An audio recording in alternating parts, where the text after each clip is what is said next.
BRK. నేను పద్మ. ఈరోజు మనతో పాటు ఉన్నారు అనలిస్ట్ శివరాం ప్రసాద్ గారు. నమస్తే అండి. ఈ మధ్య కాలంలో ఎక్కువగా వినిపిస్తున్న ఈ దాడులు, ప్రతి దాడులు, ఇళ్లపై దాడులు చేయడాలు, ఈ పార్టీకి ఆ పార్టీ, ఆ పార్టీకి ఈ పార్టీ అంటే ఒకళ్ళు చాలా ఎక్కువైపోయింది. ఆ నేతల అరెస్టుల పర్వం కొనసాగుతుంది. ధర్నాలు, ఆందోళనలు, అరెస్టులు, ఒక గందరగోళ పరిస్థితిలో ఏపీ ప్రస్తుతానికి అయితే కనిపిస్తుంది.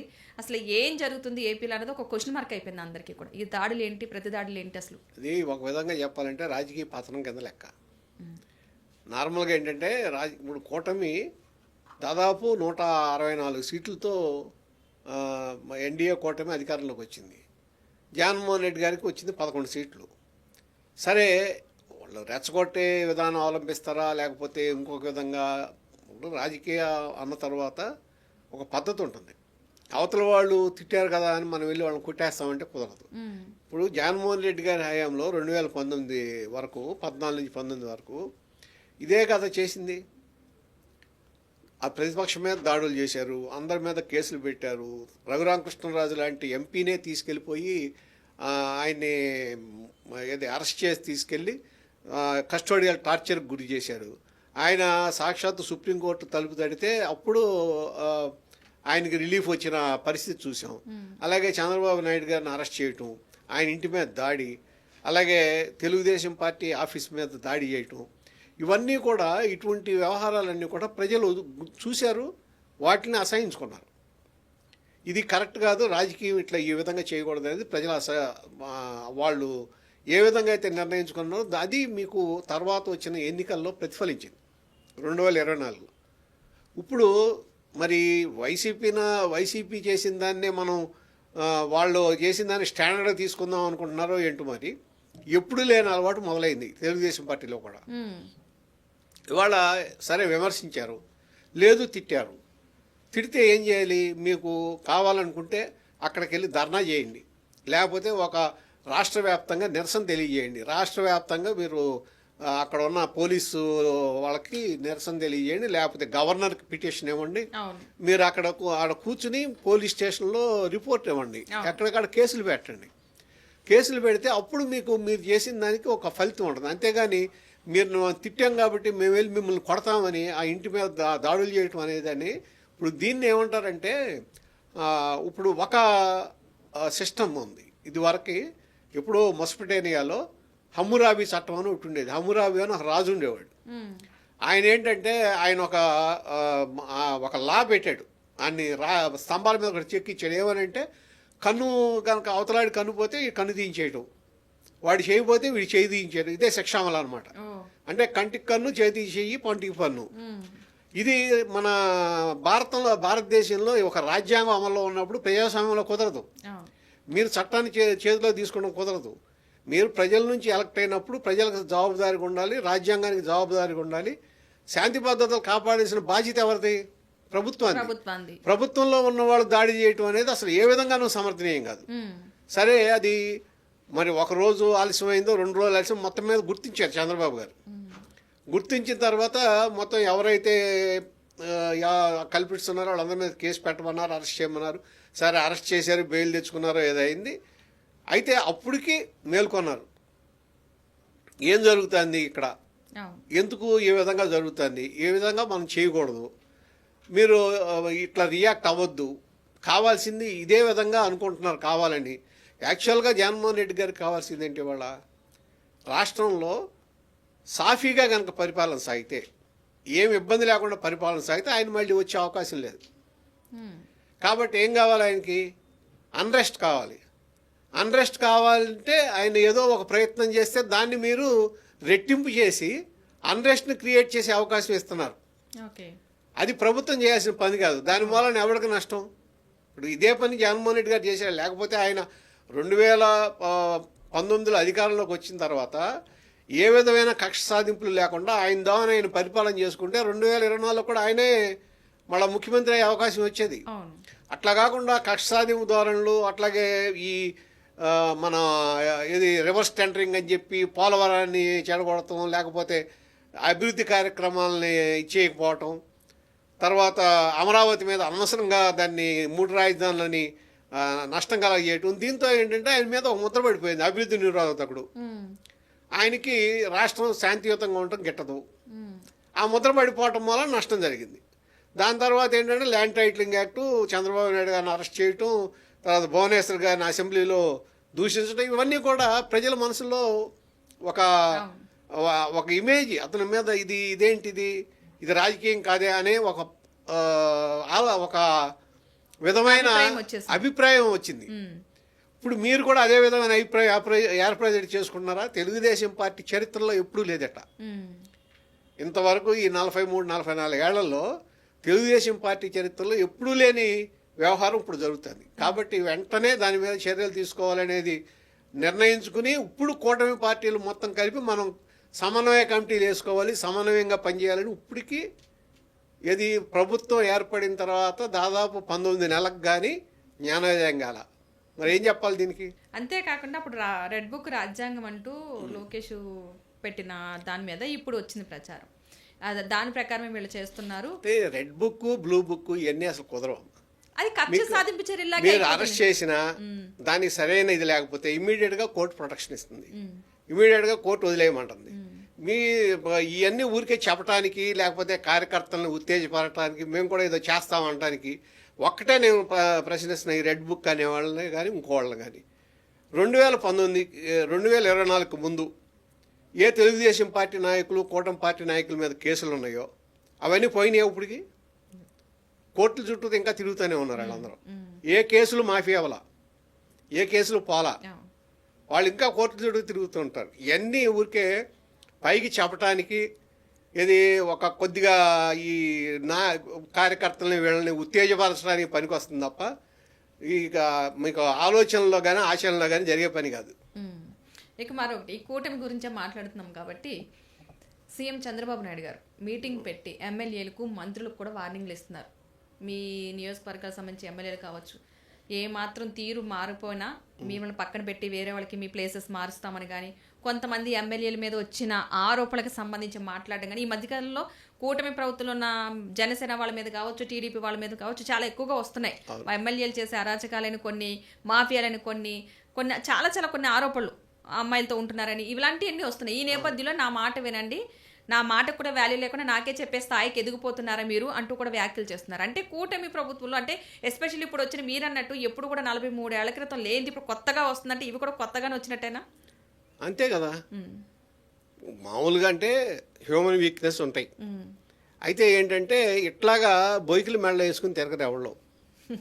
దీనికి ఆద్యుడు గోరంట్ల మాధవ్ అయితే దానికి తర్వాత ఇప్పుడు ఇవాళ జనసేన ఎమ్మెల్యే నెక్స్ట్ అనమాట కంటిన్యూషన్ శ్రీధర్. అసలు ఒక రాజకీయ నాయకుడు అయ్యండి, ఒక ప్రజాప్రతినిధి అయ్యండి, ఈ విధంగా ప్రవర్తించడానికి సిగ్గుండాలి కదా ముందు. అసలు ముందు సిగ్గుండాలి కదా మనిషికి. ప్రవర్తన నియమావళి అనేది ఉంటుంది. ఈవెన్ మీరు ఒక ప్రజాప్రతినిధికి ప్రవర్తన నియమావళి ఉంటుంది. ఆ నియమావళిని ఉల్లంఘించారు. యాక్చువల్గా నిజంగా అవన్నీ కనుక స్పీకర్ దాన్ని కూడా తీసుకుంటే అతను అసలు డిస్క్వాలిఫై కూడా చేయొచ్చు. ఇటువంటి వాళ్ళని. కాకపోతే ఏంటంటే రాజకీయము నెంబర్స్ కౌంట్ కాబట్టి ప్రతిదీ దానిలో కొట్టుకుపోతుంది. ఇక ఎవడో పట్టించుకోడు ఏమైందో ఏంటంటే నెంబర్ కౌంట్ అంతే. ఎంతమంది ఎమ్మెల్యేలు ఉన్నారు, ఎంతమంది ఎంపీలు, ఈ నెంబర్సే కదా. ఈ నెంబర్ గేమ్లో ఇవన్నీ వెనక్కి వెళ్ళిపోతున్నాయి, నైతికత ఇవన్నీ వెనక్కి వెళ్ళిపోతున్నాయి. నిజంగా చెప్పాలంటే అసలు ఇప్పుడు అంబటి రాంబాబు విషయం అంతే కదా. ఆయన మాట్లాడినా లేకపోతే ఇంకొకళ్ళు ఆ మాట్లాడే విధానం కానీ, అసభ్యంగా మాట్లాడతాం, అసభ్యకరమైన ప్రవర్తనలు, రాజకీయ నాయకులు మాట్లాడే పదజాలాలు వినకూడని పదజాలాలు అవన్నీ. ఎందుకంటే రెచ్చగొట్టి జైల్లోకి వెళ్తే మనకు గుర్తింపు వస్తుంది. ఆ గుర్తింపు వస్తే రేపు ఏదైనా పార్టీ అధికారంలోకి వస్తే మనం మంత్రి అవుతాము, లేకపోతే ఎమ్మెల్యే అవుతాము. ఇది ఒక కొత్త ట్రెండ్ మొదలైంది. ఇప్పుడు మీరు ప్రజలకు సేవ చేసి ప్రజల్లో ఒక 10 ఏళ్ళ పాటు ఉండి వాళ్ళకి ఎంతో సర్వీస్ చేస్తే, చాలా కష్టపడితే కానీ ఒక ఎమ్మెల్యే అవడు, లేకపోతే ఒక ప్రజాప్రతినిధి అవడం. ఇట్లా ఏంటంటే ఇది షార్ట్ కట్. తిట్టేయటం, సోషల్ మీడియాలో వచ్చేయటం, దాని మీద ఎదుటి వాళ్ళు రియాక్ట్ అవ్వటం, ఇవో పెద్ద నాయకుడు అనుకుంటాం. ఆ తర్వాత ఏమవుతుంది, వాళ్ళకి ఒక పదవి, ఆ పదవి కోసం ఇటువంటి పనులన్నీ. అంటే నాయకత్వంలోనే ఉంటుంది అది. నాయకుడు అనేవాడు ఇప్పుడు చంద్రబాబు నాయుడు గారు కానీ, జగన్మోహన్ రెడ్డి కానీ, అట్లాగే పవన్ కళ్యాణ్ కానీ, లేకపోతే బీజేపీ మాధవ్ గారు కానీ. ఇటువంటి ప్రవర్తన ఉన్న వాళ్ళని పదవుల్లోకి రాకుండా ఆపితే చాలు. మెయిన్ ఇటువంటి వాళ్ళని పదవుల్లోకి తీసుకోకుండా వాళ్ళని పక్కన పెట్టారనుకోండి, మిగిలిన వాళ్ళు జాగ్రత్త పడతారు. అవును. ఈ విధమైన ప్రవర్తన ఉంటే మనం నష్టపోతాం. కాబట్టి మనం జాగ్రత్తగా ఉండాలని ప్రవర్తన సత్ప్రవర్తనతో ఉంటారు. అవును. కానీ వీళ్ళు ఎంకరేజ్ చేసినట్టుగా ఇప్పుడు ఒకళ్ళని తిట్టగానే ఎవరు ఇప్పుడు ఈయనున్నాడు జోగి రమేష్ గారే, చంద్రబాబు నాయుడు గారి ఇంటి మీదకి వెళ్ళగానే నువ్వు నా హృదయాన్ని కదిలించేసావన్నాడు, ఓ మినిస్టర్ ఇచ్చాడు ఆయనకి జగన్మోహన్ రెడ్డి గారు. అంటే ఏంటి, నెక్స్ట్ మిగిలిన వాళ్ళకి ఏమి సందేశం ఇస్తున్నారు? అవును. ఈ విధంగా ప్రవర్తిస్తే మనకు పదవులు వస్తాయని. అంటే రౌడీయిజంతో పదవులు వస్తున్నట్టు అదే విధంగా తెలుగుదేశం పార్టీలో కూడా గతంలో అధికారంలో ఉన్నప్పుడు అంతకుముందు లేని విధంగా ఒక మామూలుగా ఎమ్మెల్సీ అంటే ఒక పెద్ద మనిషికో లేదా బాగా చదువుకున్న వాళ్ళకో ఒక మేధావికో ప్రజల నుంచి ఎలక్ట్ కాలేని ఒక మంచి వ్యక్తికో ఇస్తారు. అవును. అటువంటిది అక్కడ కూడా ఇదే విధంగా చేశారు. ఏది అసలు నిశాని లాంటి వాళ్ళ సంతకం పెడుతుంది తప్ప కాగితం చదువుతాం రాని వాళ్ళని కూడా ఒకళ్ళిద్దరిని పెద్దల సభ పంపించారు. అది చాలా నష్టం కలగజేసింది పార్టీకి. అటువంటి సెలక్షన్స్ పార్టీకి నష్టం. అది ఇప్పుడు ఏ పార్టీ అయినా కూడా అది జాగ్రత్త పడితే ఎవరిని ఎక్కడ ఏ సీట్లో వాళ్ళని కూర్చోబెట్టాలనేది పర్ఫెక్ట్గా ఉంటే అప్పుడు మీకు రాజకీయంగా కూడా లబ్ధి వస్తుంది తప్ప మీరు ఇటువంటి వాళ్ళందరినీ తీసుకొచ్చి ఈ గొడవలు చేసేవాళ్ళని లేకపోతే దుర్భాషలాడేవాళ్ళని వాళ్ళకి చెప్పేది వాడు మొన్న చూసాం కదా అరవ శ్రీధరు అట్లా ప్రవర్తించేవాడిని లేకపోతే గోరంట మాధవ్ లాంటి వాళ్ళని ఇటువంటి వాళ్ళందరినీ తీసుకొచ్చి ప్రజల్ని ఎత్తిన రుద్దామనుకోండి, అతను మొత్తం రాజకీయం కూడా అదే విధంగా తయారైపోతుంది. వచ్చే తరం కూడా ఇట్లాగే అవుతుంది, అయ్యే అవకాశాలు ఉన్నాయి. అండ్ లడ్డూ కల్తీ వ్యవహారం ఈ మధ్య మనం దానికి రోజుకి టాపిక్ లెంత్ అవుతూనే ఉంటుంది. ఒక డైలీ సీరియల్ నడుస్తూనే ఉన్నా సరే ఆ లడ్డూ కల్తీ వ్యవహారం అనేది భక్తుల మనోభావాలు దెబ్బతీసే అంశం కాబట్టి దానికి పూర్తి క్లారిటీ రావాల్సిన అవసరం ఉంది. ఎందుకంటే ఇన్ని సంవత్సరాల నుంచి మేము ఏం తిన్నామన్న ఒక ఆలోచన, అసలు ఆ కల్తీ నెయ్యిలో నెయ్యే లేదు, జస్ట్ ఆ నెయ్యిని ఒక తయారు చేసే నెయ్యి రూపం తీసుకొచ్చారని బాగా ఉంది. అసలు ఏం జరిగిందంటారు? ఎవరి తప్పిదాల వల్ల జరిగింది?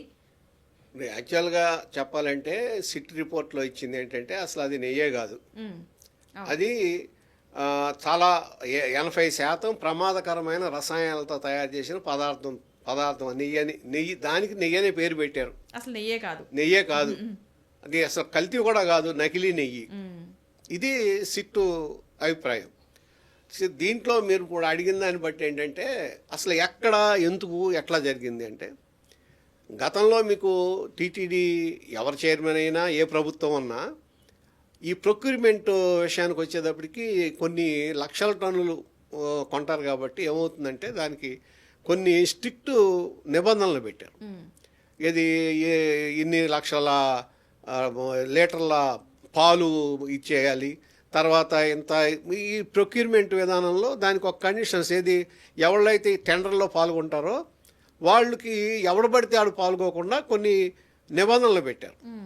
ఆ నిబంధనలని పాటించడం వల్ల ఏంటంటే పెద్ద పెద్ద డైరీస్ మంచి ఇప్పుడు కర్ణాటక సంబంధించిన నందిని డైరీ సప్లై చేసేది. నార్మల్గా నందిని డైరీ లాంటివో లేకపోతే ఇప్పుడు విజయ డైరీ లాంటివో అట్లాగే ఇప్పుడు సంఘం డైరీ లాంటివో ఇట్లా ఈ కోఆపరేటివ్స్ కానీ ఇటువంటి వాటికి ఏంటంటే అది లాభాపేక్ష కన్నా కూడా వాళ్ళు మిగిలిన విధంగా లాభం వచ్చినా ఈ దేవుడు సంబంధించిన దాంట్లో ఈ సప్లై చేసినప్పుడు వాళ్ళు దాన్ని ఒక గౌరవంగా భావిస్తారు. మనం ఇక్కడ నెయ్యి సప్లై చేస్తున్నామంటే అదొక గౌరవం మనకి. అది మనకి ఒక బ్రాండ్ ఇమేజ్ ఈ కంపెనీకి అనే విధానంతో ఏంటంటే ఆల్మోస్ట్ వాళ్ళు నిల్ ప్రాఫిట్తో ఇచ్చేవాళ్ళు, ప్రాఫిట్ లేకుండా ఇచ్చేవాళ్ళు. అటువంటిది ఏం చేశారంటే 2019లో వైవి సుబ్బారెడ్డి గారు చైర్మన్ అయిన తర్వాత కొత్త పద్ధతి తీసుకొచ్చారు. ఏమని 2019 డిసెంబర్ 28 టీటీడీ బోర్డు సమావేశం అయింది. ఎవరు వైవి సుబ్బారెడ్డి గారి అధ్యక్షతలో సమావేశం అయినప్పుడు ఏం తీసుకున్నారంటే ఈ టెండర్లలో ఇంకా ఎక్కువ మంది పాల్గొని విధంగా మనం కొన్ని నిబంధనలను సడలించడం మంచిది. దాంతోపాటు ఈ అన్ని టెండర్స్ వచ్చిన తర్వాత రివర్స్ టెండరింగ్కి వెళ్ళి ఎవరు తక్కువ ఇస్తే వాళ్ళకి వెళ్దాం, రివర్స్ టెండరింగ్. ఇప్పుడు ఇక్కడ గుర్తుపెట్టుకోండి, రివర్స్ టెండరింగ్తో పోలవరం మటాష్ అయిపోయింది. అక్కడ ఇది రివర్స్ టెండరింగ్కి వెళ్ళే ఆ పోలవరం అంతా ఇప్పుడు దాకా పట్టింది, మొత్తం వేస్ట్ అయిపోయింది. దాదాపు 4,000 3,000 కోట్లు దానికి ఎడిషనల్గా బర్డెన్ అయిపోయింది. సెంట్రల్ గవర్నమెంట్ భరించింది కాబట్టి సరిపోయింది, కానీ అది పరిస్థితి. అదే రివర్స్ టెండరింగ్ ఇక్కడ అప్లై చేద్దామని చూశారు. చూసి ఏమైందంటే ఒక కమిటీని వేశారు, దీని మీద విధి విధానాలు ఖరారు చేయండి అని. ఆ కమిటీ మీకు 2020 మే 23న రిపోర్ట్ ఇచ్చింది, ఇది ఇట్లా చేయండి అని. దాంట్లో ఏంటి, ఈ కండిషన్స్ 19, 20ని మొత్తం తీసేయమన్నారు. అట్లాగే 18వ నెంబరు నిబంధనని పార్షియల్గా సడలించమన్నారు. అసలు పాలు ప్రొక్యూర్ చేయాలనే దాన్నే తీశారు. అసలు మీరు నెయ్యి తీసుకునేటప్పుడు పాలు కూడా ఇన్ని లక్షల కేజీలు పాలు దానికి మనం ప్రొక్యూర్ చేయాలి అని ఉంటే ఎన్ని లీటర్లని అది ప్రొక్యూర్ చేసే అవకాశం లేనిది నెయ్యి ఎట్టా ప్రొడ్యూస్ చేస్తుందనే ఆలోచన ఉండాలి కదా. అది తీసారు. తీసేసి అప్పుడు ఈ టెండర్లకు వెళ్ళమన్నారు. ఇది ఫస్ట్ జరిగిన దాంట్లో అసలు కుట్రకు బీజం పడింది ఇక్కడ. అప్పుడు రివర్స్ టెండరింగ్ అన్నారు. ఇవన్నీ అందరూ వేశారు, ఏది నందిని డైరీ సహా వేశారు. వేసారు, రివర్స్ టెండరింగ్కి వెళ్ళారు. నందిని డైరీ వాళ్ళు, నేను అనుకుంటున్న వాళ్ళు 400కో ఎంతకో 400 కన్నా మేము తక్కువ ఇవ్వలేము, మా వల్ల కాదు అని చెప్పారు. అటు ఈ వీళ్ళు ఏం చేశారు, ఇంకా తక్కువకి ఇస్తామన్నారు. తక్కువకి ఇస్తామంటే వీళ్ళకి ఇచ్చారు. అంటే ఎవరికి ఇచ్చారు, వైష్ణవి డైరీ, అట్లాగే బోలే బాబా డైరీ, వైష్ణవి డైరీ. అది నిజంగా అయితే మీరు వెళ్ళి ఫిజికల్గా అక్కడ చెక్ చేస్తే అసలు ఆ ఫ్యాక్టరీకి, ఆ డైరీకి ఈ సప్లై చేసే కెపాసిటీ లేదని అర్థమైపోతుంది. నార్మల్గా మీరు ఏదైనా ఒక సప్లైగా ఏదైనా ఒక వస్తువులు మీరు బల్క్లో కొందాం అనుకుంటారు, ఒకళ్ళు ఎవరో ఫ్యాక్టరీ వాళ్ళు సప్లై చేస్తూ ఉంటారు. అప్పుడు ఏం చేస్తాం, వెళ్ళి చూసుకుంటాం కదా. చూసుకున్నప్పుడు ఇది మనకు ఇప్పుడు 1000 టన్నులు కావాలి ఈ నెలకి, దీనికి ఆ 10 టన్నుల కెపాసిటీనే ఉంది నెలకి, సప్లై చేయలేదు. అప్పుడు దాన్ని కాకుండా వేరే వాడు, అట్లా కాకుండా అన్నీ మ్యానిపులేట్ చేసి అన్నిటినీ పక్కన పెట్టేసి మ్యానిపులేట్ చేసి తప్పుడు రిపోర్ట్లు ఇచ్చి ఈ 2 డైరీలకు ఇచ్చారు. అక్కడ నుంచి జరిగింది అది. అక్కడి నుంచి మొదలైన ఇది ఏమైంది, నెమ్మదిగా వాళ్ళకి లాభం ఎట్ట వస్తుంది. 319 రూపాయల 80 పైసలకి ఇవ్వాలంటే ఎట్టా పాసిబిలిటీ ఉంది. స్వచ్ఛమైన నెయ్యి ఇవ్వాలంటే స్వచ్ఛమైన ఆవు నెయ్యి 319 రూపాయల 80 పైసలకి ఇవ్వాలంటే సాధ్యం అవుతుందా? అసలు మీరు కొనగలరా? మీరు మీ ఇంటికి కొనుక్కోగలరా? అసలు వాడలేం కదా, ఎక్కడ వస్తుందని 319కి. మరి దాన్ని ఎట్లా నమ్మారు? మంచి ఆయిల్ కొనడానికే రావట్లేదు. ఎట్లా నమ్మారు? ఏ విధంగా నమ్మారు? అది కదా ఇప్పుడు ప్రాబ్లం. ఇప్పుడు ఒక వస్తువు ఉంది, దాని మామూలుగా విలువ 100 రూపాయలు, ఎవడన్నా 30 రూపాయలకి ఇస్తానంటే మీరు ఆలోచించాలి కదా, ఏంటి ఇది ఎట్లా వస్తుంది, దాని క్వాలిటీ ఏంటి, అసలు ఏ విధంగా దాన్ని మనకి ఇవ్వగలడు ఆలోచించాలా. అదేమీ లేదు. ఏంటంటే రివర్స్ టెండరింగ్, అది ఒక వంక. రివర్స్ టెండరింగ్ వంకతో ఈ విధంగా చేశారు. ఇది మొదలైన విధానం. ఓకే, మరి అది స్టార్టింగ్లోనే గుర్తించలేదంటారా? అప్పుడు కూటమి ప్రభుత్వం కాకుండా టీడీపీ ప్రతిపక్షంగా ఉంది కాబట్టి వాళ్ళు రివర్స్ టెండరింగ్ స్టార్ట్ చేసింది 2019 డిసెంబర్లో. కనీసం కొన్ని నెలల తర్వాతనే వీళ్ళు గుర్తించలేదంటారా? ఆ విషయాన్ని బయట తీసుకొచ్చే ప్రయత్నం చేయలేదంటారా? అసలు అది రివర్స్ టెండరింగ్ అంటే అసలు ఎవరికి అనుమానం కూడా వచ్చినట్లేదు దాని మీద.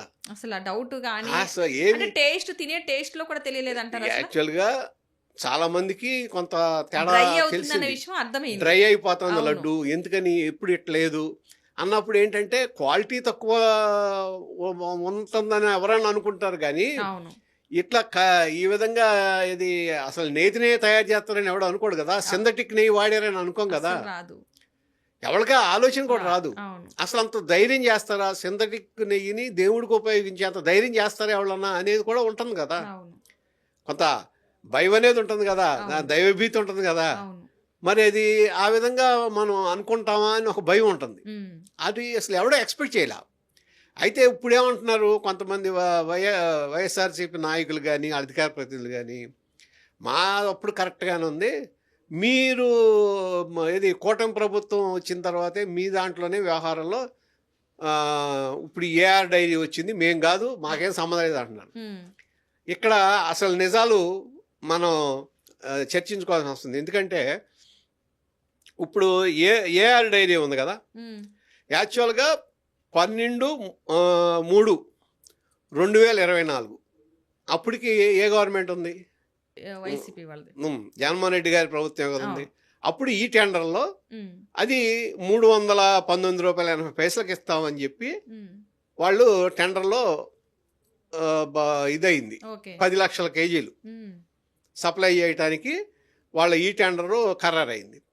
దాన్ని ఇది AR dairy foods private limited వాళ్ళకి అది 8/5/2024 టీటీడీ బోర్డు ఆమోదించింది సప్లై చేయమని. 8/5/2024 కూడా అధికారంలో ఉంది వైఎస్ఆర్ కాంగ్రెస్ పార్టీని, అంతే కదా.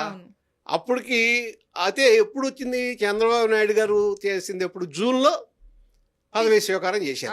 అప్పటి వరకు జగన్మోహన్ రెడ్డి గారు జూన్ 24, 12వ తారీఖు, 20వ తారీఖు, 26 ఈ 3 తారీఖుల్లో, తర్వాత జూలై 4వ తారీఖున 4 ట్యాంకర్స్ వచ్చినాయి. ఇది ఏఆర్ డైరీ నుంచి.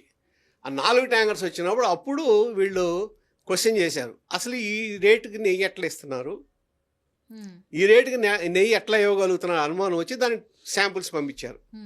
ఎవరికి? NDDB lab, national dairy development ల్యాబ్కి పంపించారు టెస్ట్ చేయమని.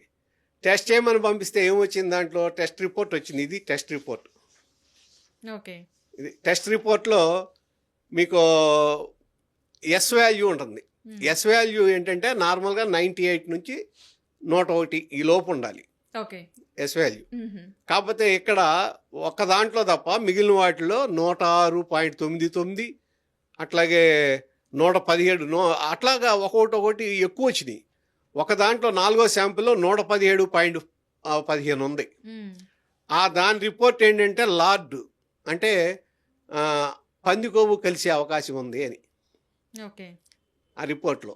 దీని రిపోర్ట్లో ఏమొచ్చిందంటే మొత్తం అన్నీ కలిపితే సోయాబీన్, సన్ఫ్లవర్, ఆలివ్ ఆయిల్, తర్వాత cotton seed, fish oil, coconut, palm kernel, palm oil, beef tallow, lard అవి కానీ ఇవన్నీ కలిపి ఉండే అవకాశం ఉందని రిపోర్ట్ ఇచ్చారు. ఉండే అవకాశం ఉంది. ఎందుకంటే దాని రిపోర్ట్ ప్రకారం. మరి అటువంటప్పుడు స్వచ్ఛమైన నెయ్యి అని ఏ విధంగా చెప్తారు? కల్తీ జరగలేదని ఎవరు చెప్పారు? జరిగిందనే కదా చెప్పింది. కల్తీ పూర్తిగా జరిగిందనే చెప్పింది. సరే, అసలు ఇది కాకుండా 2022లోనే వీళ్ళకు ఒక అనుమానం, వీళ్ళు ఒక మామూలు శాంపిల్ పంపించారు సిఎఫ్టిఆర్ఐ మైసూర్ ల్యాబ్కి.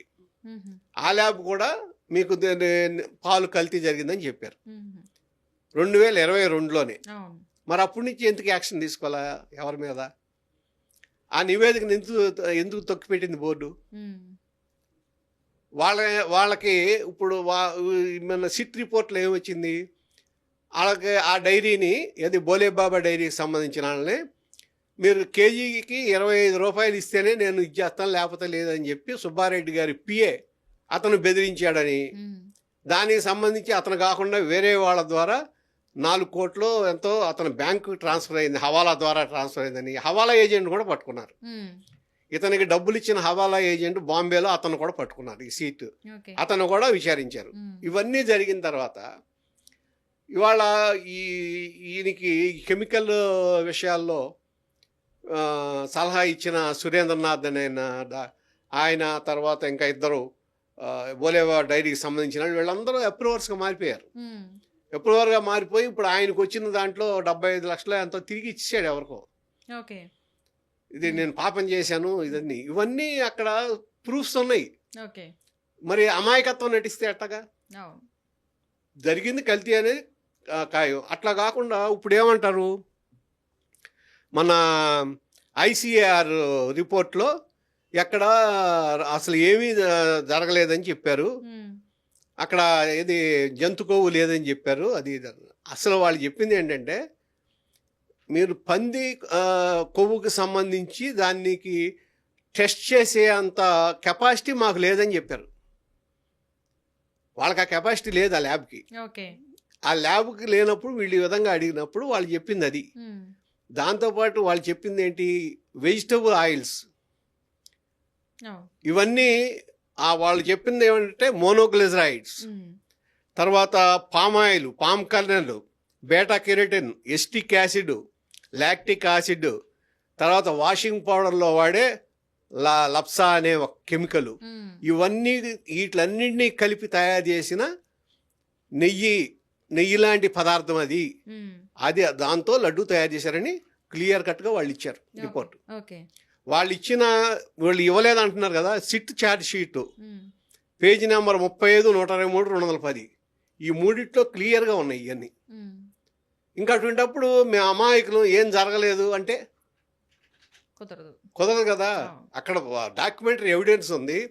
ఎవళ్ళైతే ఈ సౌత్ కొరియాకి సంబంధించి మోనోగ్లిజరైడ్స్ సౌత్ కొరియా నుంచి రఘుబీర్ శరణ్ ఓవర్సీస్ సంస్థ ఇంపోర్ట్ చేసుకుంది. వాళ్ళ దగ్గర నుంచి సుగంధ ఆయిల్ తీసుకొని కొనుక్కున్నారు. ఆ సుగంధ ఆయిల్ దగ్గర నుంచి బోలేబాబా సంస్థ కొనుగోలు చేసింది. బోలేబాబా సంస్థ ఈ సుగంధ ఆయిల్ ఎక్కడ వాడుతున్నారు అంటే, ఈ మోనోగ్లిజరైడ్స్ ఎక్కడ వాడుతున్నారు, దేనికి వాళ్ళకి అవసరం లేదు కదా, దీంట్లో వాడారు. అంటే ఇప్పుడు ఏఆర్ డైరీ కూడా యాక్చువల్గా బోలేబాబా సంస్థ ఇండైరెక్ట్గా ఏఆర్ డైరీ ద్వారా సప్లై చేసింది. వాళ్ళని ఆపారు కాబట్టి ఏఆర్ డైరీ ద్వారా వాళ్ళ ప్రొడక్ట్స్ వాళ్ళే సప్లై చేశారు. అది కూడా ఆ సప్లై చైన్ కూడా ఎస్టాబ్లిష్ చేశారు సిట్టు. ఎక్కడి నుంచి లారీ వచ్చింది, మళ్ళీ ఎటు నుంచి వెళ్ళింది, ఈ ట్రిప్స్ ఎన్ని బండి, అన్నీ మొత్తం ఎస్టాబ్లిష్ చేశారు. అక్కడ అంటే మోనోగ్లిజరైడ్స్ దేంతో తయారు చేస్తారు, యానిమల్ ఫ్యాట్తో. వెజిటబుల్ ఫ్యాట్, యానిమల్ ఫ్యాట్తో తయారు చేస్తారు. వెజిటబుల్ ఫ్యాట్తో తయారు చేస్తే కాస్ట్ ఎక్కువ అవుతుంది, యానిమల్ ఫ్యాట్తో కాస్ట్ తక్కువ అవుతుంది. దేంతో తయారు చేస్తారు చెప్పండి? మరి యానిమల్ ఫ్యాట్ ఉన్నట్టే కదా. అసలు అది వదిలిపెట్టండి, యానిమల్ ఫ్యాట్ ఉందా లేదా అనేది కాదు, మొత్తం టోటల్గా అడల్టరేటెడ్ నెయ్యి, మొత్తం కల్తీ, నకిలీ నెయ్యి అది. దాన్ని తయారు చేసిన వాళ్ళు ఎవరు, వాళ్ళు హిందూ మనోభావాలతో ఆడుకోలేదా, దైవానికి అపచారం చేశారా చేయలేదా, ఇది ఎస్టాబ్లిష్ చేయాలి ముందు. దాంతోపాటు ఈ అడల్ట్రేషన్ చేసినందుకు వాళ్ళకి ఫుడ్ అడల్ట్రేషన్ యాక్ట్ ప్రకారం కూడా వాళ్ళ మీద చర్యలు తీసుకోవాలి, వాళ్ళ మీద కేసులు పెట్టాలి వెంటనే. ఫుడ్ అడల్ట్రేషన్ జరిగింది కాబట్టి. ఇవన్నీ కాకుండా ఊరికే ఏదో బయటకు వచ్చేసి ఉపన్యాసాలు చెప్పేసి మేము సచ్చీలరు అంటే కుదరదు. ఇప్పుడు అందుకనే 36 మంది మీద అక్కడ కేసులు పడి, సుబ్బారెడ్డి గారి మీద ఇంకా కేసు పెట్టలేదు అంటున్నారు. ఇవాళ వరకు కూడా ఇవాళ మామూలుగా డైరెక్ట్గా ఎవరైతే ఇన్వాల్వ్ అయినారో వాళ్ళ మీద కేసులు పెట్టారు తప్ప, వాళ్ళ మీద అంటే మీరు ఎవళ్ళైతే ఆ పాపంలో డైరెక్ట్గా పార్టిసిపేట్ చేశారో వాళ్ళ మీద కేసులు పెట్టారు. ఎవళ్ళైతే దాని వెనకమాల కింగ్ పిన్స్ ఉన్నారో వాళ్ళ మీద ఇంకా బాకీ ఉంది. కారణం ఏంటంటే ఇప్పుడు సుబ్బారెడ్డి గారు ఏం చేశాడు, ఆయన ఈ అకౌంట్స్ని చెక్ చేయాలని చెప్పి సిట్ అడిగితే ఆయన కోర్టుకు వెళ్ళాడు. సుప్రీంకోర్టుకి వెళ్ళి నా అకౌంట్ చెక్ చేయడానికి వీలేదు అన్నాడు. అది ఇప్పుడు స్టే ఆర్డర్ ఉంది, సుప్రీంకోర్టులో ఉంది. ఇవాళ అతని పిఏ దగ్గర అకౌంట్స్ దొరికినాయి 4 కోట్ల పైన. ఏది హవాలా సొమ్ము వచ్చిందో తెలిసింది. ఇప్పుడు ఇక్కడి నుంచి ఎటు ట్రాన్స్ఫర్ అయింది అనేది కూడా తెలిసిపోతే సుబ్బారెడ్డి గారు కూడా దొరికిపోతాడు. అంటే రేపు ఎప్పుడో ఆ అకౌంట్స్ కనుక మొత్తం దీంట్లోకి వచ్చేసిందా, లేదంటే ఈడీ ఎంటర్ అయినా, ఇప్పుడు ఈడీ కూడా ఎంటర్ అయ్యే అవకాశం ఉంది. ఈడీ ఎంటర్ అయితే వాళ్ళు ఎవరి అకౌంట్స్ అని చెక్ చేసేయచ్చు. ఒకవేళ ఈడీ ఎంటర్ అయినా సరే అప్పుడు కింగ్ పిన్స్ కూడా దొరుకుతారు. అప్పుడు ఇప్పుడు ఎవళ్ళు తప్పించుకునే అవకాశం లేదు. అందరూ దాంట్లో ఎవళ్ళైతే ఉన్నారో వాళ్ళందరూ దొరకటం ఖాయం. అందుకనే నేను సుబ్బారెడ్డి గారు కూడా ఢిల్లీలో మాట్లాడితే ఏమన్నారు, యానిమల్ ఫ్యాట్ లేదు, ఇది వెజిటబుల్ ఫ్యాట్ ఉందని చెప్పి అన్నారు అని చెప్పి ఆయన ఒప్పుకున్నాడు. ఇప్పుడు ఒక పక్క జగన్మోహన్ రెడ్డి గారేమో ఏమీ జరగలేదు మొత్తం పర్ఫెక్ట్ అన్నాడు, ఆ పక్క ఆయన ఢిల్లీలోనేమో వెజిటబుల్ ఫ్యాట్ అంటున్నారు, కల్తీ జరిగింది నిజమే అని ఆయన ఒప్పుకున్నాడు. ఏం చెప్పాలి మరి, ఎవరిని మోసం చేస్తారు? సో ఇంత జరిగింది కాబట్టి ఈసారైనా సరే కూటమి ప్రభుత్వం వచ్చింది కాబట్టి ఎలాగో జరుగుతుంది, ఈ విషయాన్ని తేలుస్తూనే ఉన్నారు. ఇక మీదైనా తిరుమల లడ్డు అంటే ఒక ప్రసాదం, చాలా మంది భక్తిగా అంటే ఎవరైనా సరే తీసుకొచ్చి అందరికీ పంచి పెడతారు కానీ తినరు, అంత వాల్యుబుల్. ఇక మీదన అక్కడ ఏం జరుగుతుంది? నిజంగానే కల్తీ నెయ్యి ఆపి ఇప్పుడు సరఫరా చేసే నెయ్యి ఒరిజినల్ దీనికి కదా అని ఒకటి ఏమైనా అసలు క్లారిటీ ఇస్తారంటారా? ట్రాన్స్పరెన్సీ పెట్టాలి, ఇక ట్రాన్స్పరెంట్గా ఉండాలి. కొన్ని వాళ్ళ ఇప్పుడు ఈ టీటీడీ బోర్డు చేసే పనులు కానీ వాళ్ళ మీటింగ్స్ ఇవన్నీ కూడా కొన్ని స్వచ్ఛంద సంస్థలు కూడా దాని మీద ఆడిట్ చేసే అవకాశం ఇవ్వాలి. వాళ్ళ దాన్ని స్వచ్ఛందంగా ఆడిట్ చేసే అవకాశం ఇవ్వాలి. వాళ్ళు అక్కడే ఏది చెప్తే అది మేము చెప్పిందే వేదం అని కాకుండా అన్ని కొన్ని వేల కోట్లు బడ్జెట్ కాబట్టి తిరుపతి దేవస్థానం ఉంది, దానికి ఆ విధంగా ప్రైవేట్ సంస్థలు కూడా ఆడిట్ చేసే అవకాశం ఇవ్వాలి కొన్నిటికి, పెద్ద పెద్ద సంస్థలకి. అప్పుడు ఏంటంటే ఈ కౌంటర్ ఆడిట్లో కొన్ని దీనికి జడుస్తారు. ఇటువంటి ప్రొక్యూర్మెంట్స్ ఇవన్నీ కూడా చేయటానికి వెనకాడతారు. దాంతోపాటు మీరు ఇచ్చేటప్పుడు కూడా రాజకీయ పరమైన అపాయింట్మెంట్స్ కాకుండా చైర్మన్గా ఎవళ్ళైతే కొంత ధార్మికంగా ఉంటారో, ఎవళ్ళైతే కొంత దానికి ఇది ఒక గౌరవం తీసుకొస్తారో అటువంటి వాళ్ళకి చైర్మన్ ఇస్తే బాగుంటుంది. అట్లా కాకుండా మీరు ఎవరికి పడితే వాళ్ళకి కదా రాజకీయ పునరావాసం లాగా ఇచ్చారనుకోండి, ఎక్కడి నుంచి డబ్బులు వస్తాయని చూస్తారు. మనం చూసాం కదా, పరకామణిలో దొంగతనం చేస్తే అతను రవికుమార్ ఎవరిలో అతని దగ్గర నుంచి వీళ్ళే దాన్ని అతను మారిపోయాడు, అతను డబ్బులు ఇస్తున్నాడు తీసుకుని తిరిగి ఇన్ని కోట్లు వెనక్కి ఇచ్చేసాడని చెప్పి కేసును మాఫీ చేసే పరిస్థితికి వెళ్ళిపోయారంటే అసలు ఏ విధంగా తెగిస్తున్నారో అర్థం కావట్లేదు అని. అంత మరి ఒకటి తప్పు చేసిన వాళ్ళు ఎవరు తిరుపతిలో తప్పించుకోలేరు, దొరికిపోవడం ఖాయం, దాంట్లో అనుమానం లేదు. ఇప్పటికే ప్రజలు అసహించుకుంటున్నారు ఈ పద్ధతుల్ని. ఇంకా మారకుండా ఇదే విధంగా దాడులు చేసుకుంటా మేమే పర్ఫెక్ట్గా ఉన్నాం అనుకుంటే మాత్రం ప్రజలు ప్రత్యామ్నాయం ఎదుర్కొంటారు. అవును, నిజంగా ఖచ్చితంగా మీరు చెప్పింది 100% కరెక్ట్. ఇప్పుడు రాష్ట్ర ఆర్థిక పరిస్థితిపై ప్రభుత్వం చెప్పేది నిజంగా వాస్తవాల పరిస్థితికి మధ్య ఏమైనా అంతరం ఉందంటారా? రాష్ట్ర ఆర్థిక పరిస్థితి నిజం చెప్పాలంటే పెద్ద గొప్పగా ఏం లేదు.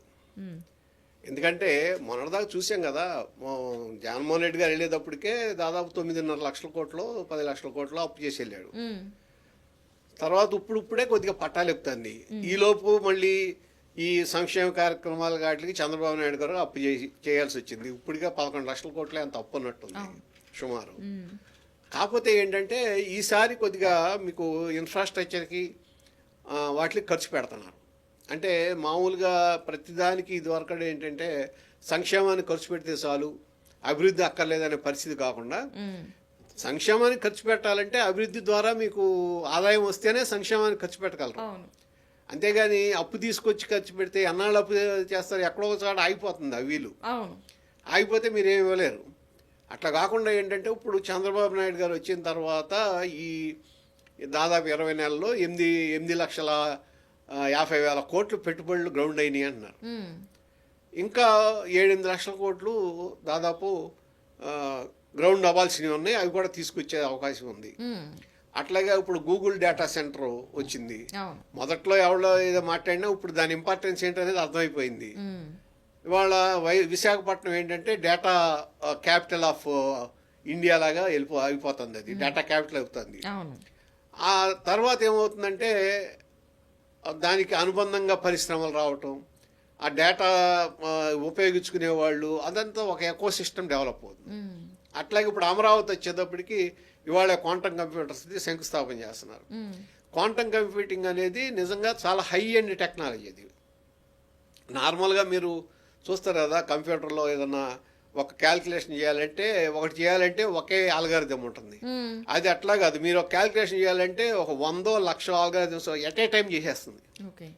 అంటే మీకు సొల్యూషన్ అనేది విత్ ఇన్ మినిట్స్ వచ్చేస్తుంది, విత్ ఇన్ సెకండ్స్ సొల్యూషన్ వచ్చేస్తుంది. కొన్ని ఫార్ములాస్ తయారు చేయడానికి, అట్లాగే కొన్ని డేటా హై ఎండ్ డేటా కోసం ఇవన్నిటికీ ఇది ఉపయోగపడుతుంది. ఎప్పుడైతే మీకు అక్కడ ఒక కంప్యూటర్ స్టార్ట్ అయిందో క్వాంటమ్ కంప్యూటర్, టీసీఎస్ కూడా దాంట్లో పార్టీ, ఐబిఎంతో పాటు ఐబిఎం క్వాంటమ్ కంప్యూటర్ని ఏర్పాటు చేస్తే టీసీఎస్ అక్కడ సాఫ్ట్వేర్ ఇది స్కిల్ డెవలప్మెంట్ సెంటర్ ఇవన్నీ పెడుతుంది. అట్లా మీకు అక్కడ ఏంటంటే ఎప్పుడైతే క్వాంటమ్ కంప్యూటర్స్ సంబంధించి స్కిల్ డెవలప్మెంట్ చేయటం ఒకటి, దానికి సంబంధించి అడ్వాన్స్డ్ రీసెర్చ్ ఇవన్నీ ఫెసిలిటీస్ ఇవన్నీ ఏర్పాటు చేస్తున్నారు అక్కడ. అంటే ఒక గుర్తింపు. ఇట్లా ఏంటంటే ఒక దీని మూలన ఇక్కడ ఒక క్వాంటమ్ కంప్యూటింగ్కి సంబంధించి ఎకో సిస్టమ్ ఏర్పడుతుంది. అట్లాగే మీకు రక్షణ రంగానికి సంబంధించి ఎంఎస్ఎంఈలు ఏర్పాటు చేస్తున్నారు. అన్నిటికన్నా ముఖ్యమైనది మన బడ్జెట్లో రేర్ ఎర్త్ మినరల్స్ సంబంధించి 4 కారిడార్స్ ఏర్పాటు చేశారు. 4 కారిడార్స్లో ఒకటి ఆంధ్రప్రదేశ్లో ఉంది. అది చాలా ముఖ్యమైనది. ఎందుకంటే రేర్ ఎర్త్ మినరల్సే రేపు ప్రపంచాన్ని నేలబోతున్నాయి. ఎవరి చేతిలో ఉంటాయో వాళ్ళదే విజయం. ఇప్పుడు మొన్న మన మీద అమెరికాలో ట్రంప్ 50% వేసాడు మన మీద. ఏది సుంకాలు మీకు టారిఫ్ వేసాను 50% అన్నాడు. మెలకుండా కూర్చున్నాం. ఎందుకు వేసాడు? మీరు రష్యా నుంచి ఆయిల్ కొంటున్నారు, మీరు ఇచ్చిన డబ్బులతో రష్యా ఉక్రెయిన్ మీద యుద్ధం చేస్తుంది. ఓకే, బాగానే ఉంది. మనకన్నా ఎక్కువ చైనా కొంది, కానీ చైనా మీద వేయలా. ఎందుకు? చైనా మీద వేయగానే వాళ్ళు మెటల్స్ ఆపేస్తారు. ఎప్పుడైతే వాళ్ళు ఆ metals rare earth metals supply ఆపేశారో వాళ్ళకి అమెరికాలో ఈ మ్యానుఫ్యాక్చరింగ్ రంగం అంతా ఆగిపోతుంది. దానికి సంబంధించినవి ఆగిపోతాయి. సో వాళ్ళ ఎకానమీని వీళ్ళు కంట్రోల్ చేయగలరు అక్కడ. అందుకని వాళ్ళ మీద మన మీద తీసుకునే యాక్షన్ వాళ్ళ మీద తీసుకోలేకపోయారు. సో ఇప్పుడు దాని మీద కాన్సన్ట్రేట్ చేశారు. ఆంధ్రప్రదేశ్, తర్వాత తమిళనాడు, కేరళ, ఒరిస్సా, ఈ 4 స్టేట్లలో ఉన్నాయి. కాబట్టి ఈ 4 స్టేట్లకి ఒక కారిడార్ ఏర్పాటు చేశారు. దీని మూలన ఏంటంటే మళ్ళీ దాంట్లో కూడా ఆంధ్రప్రదేశ్ ఉంది కాబట్టి మనకు ఒక మంచి అవకాశం వస్తుంది. అట్లాగే ఇప్పుడు ఈ ష్రింప్, ఈ మన సముద్ర ఉత్పత్తులు, అది నెంబర్ 1 ఆంధ్రప్రదేశ్. ఇది మన భారతదేశంలో. ఇప్పుడు ఆ ఉత్పత్తులు కూడా ఎప్పుడైతే యూరోపియన్ యూనియన్కి ఓపెన్ అయిందో, యూరోపియన్ యూనియన్లో జీరో టారిఫ్. ఇప్పుడు జీరో టారిఫ్తో మన సప్లైస్ యూరోపియన్ యూనియన్ తీసుకెళ్లొచ్చు. ఇప్పుడు అమెరికా కూడా ఓపెన్ అయింది ఎట్ ప్రజెంట్. సో అక్కడ కూడా మనకి మనకి ఎక్స్పోర్ట్స్ పెరుగుతాయి. ఈ విధంగా ఏంటంటే ఒక మంచి వాతావరణం ఏర్పడుతుంది. దాన్ని చెడగొడటానికి ఎవరు ప్రయత్నించకూడదు. మరి ప్రత్యర్థుల ఆరోపణలైనా ఈ పెట్టుబడులకి ఏమైనా వెనకాల వెళ్ళడానికి కారణం అవుతున్నాయి అనుకోవచ్చు అంటారా? ఏమి వెళ్ళవు. అంతే. ఇప్పుడు ఎవరు ఏం చేయగలరు? మీరు ఒకటే ఉదాహరణ చెబుతా మీకు. ఇప్పుడు మన ఇండోసోల్ ఉంది. ఇండోసోల్ మీద చాలా ఆరోపణలు వచ్చినాయి జగన్మోహన్ రెడ్డి గారు ఉన్నప్పుడు. ప్రభుత్వం మారింది, ఇప్పుడు కూడా ఇండోసోలే కంటిన్యూ అవుతుంది కదా. మెగా ఇంజనీరింగ్ కంపెనీ అది, దాని మీద చాలా ఆరోపణలు వచ్చినాయి. ఇది అక్కడ పోలవరంలో జరిగింది, మెగానే కారణం, ఇవన్నీ వచ్చినాయి. ఇప్పుడు ఎవరు Polavaram contractor? Mega engineering. So ఏముండదు. అది ఇది రాజకీయ ఆరోపణలు తప్ప వాళ్ళకేమీ డైరెక్ట్గా నష్టం కలగదు. వాళ్ళు ఎవరు వచ్చినా వాళ్ళ వ్యాపారం వాళ్ళు చేసుకుంటారు. వాళ్ళకుండే ప్రొడక్షన్ వాళ్ళకు ఉంటుంది.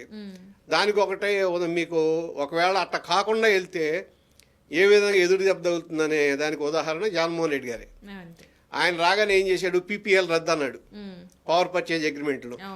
అది దానికి పవర్ పర్చేజ్ అగ్రిమెంట్కి ఒక ప్రొటెక్షన్ ఉంటుంది. వాళ్ళు ఏం చేశారు? కోర్టుకు వెళ్ళారు. 9,000 కోట్లు పెనాల్టీ వేశారు. కట్టారు కదా, పెనాల్టీ కట్టారు కదా.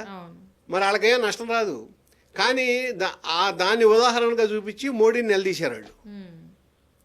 మీరు ఎట్లా పెట్టుబడి పెట్టమంటారు భారతదేశంలో అంటే ఉదాహరణ ఇది చూపించారు.